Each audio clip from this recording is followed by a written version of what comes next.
Sebelum kita masuk dengan lebih mendalam, mari kita fahami dulu peradaban dunia dalam aspek ekonomi.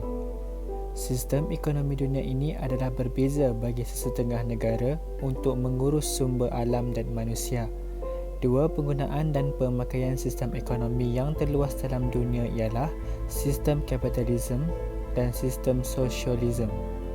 Kedua-dua sistem ini adalah amat bertentangan dan telah lama wujud dalam sistem ekonomi dunia, tetapi berkongsi dua fahaman yang sama, iaitu materialism dan sekularisme.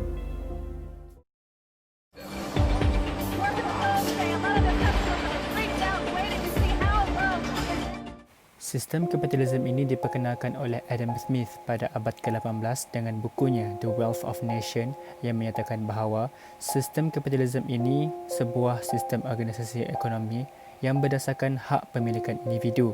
Antara konsep bagi ideologi ini, setiap individu diberikan kebebasan untuk memiliki dan berusaha secara bebas dalam urusan ekonomi. Dengan wujudnya ideologi begini, mulai wujud dua kelas masyarakat, iaitu kaum borjuis dan kaum proletar.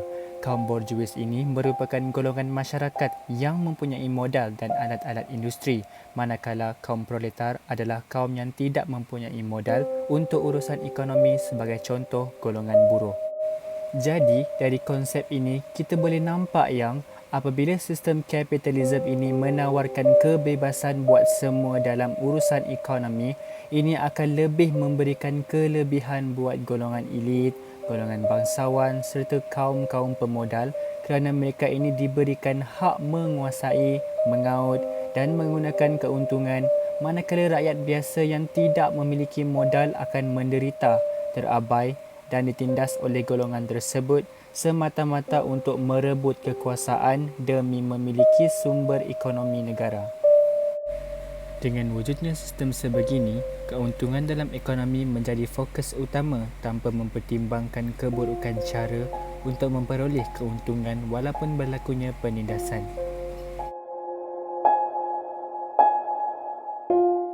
Sistem ini juga menerapkan egoisme dan individualisme serta menggalakkan persaingan dalam pasaran bagi meningkatkan keluaran produk yang lebih berkualiti. Untuk lebih mudah, penyertaan golongan kaya menjadi semakin kaya, bahkan golongan miskin menjadi semakin miskin sesuai untuk mendefinisikan kapitalisme.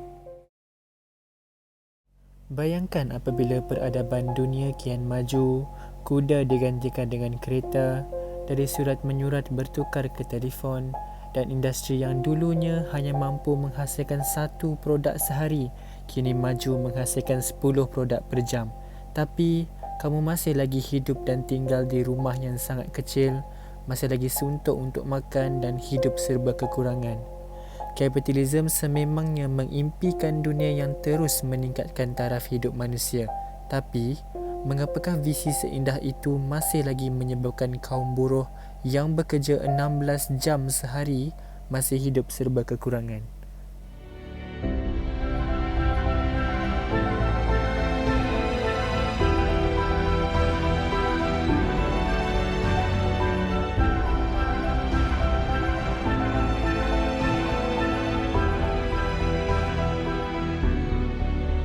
Sosialisme ini muncul sebagai bantahan terhadap ideologi kapitalisme yang memaparkan ketidakadilan yang timbul apabila kaya menjadi semakin kaya dan miskin menjadi semakin miskin.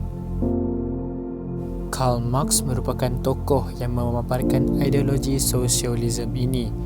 Dalam ideologi sistem sosialisme ini, properti digantikan kepada pemilikan bersama.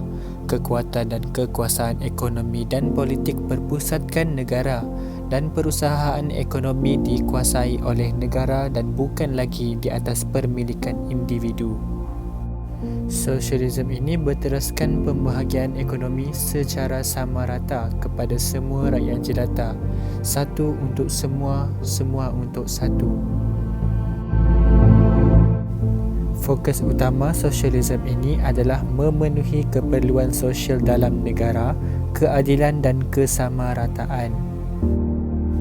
Dari sudut sistem ini, penghapusan kelas dalam masyarakat adalah perlu kerana unsur kemanusiaan adalah lebih penting daripada keuntungan.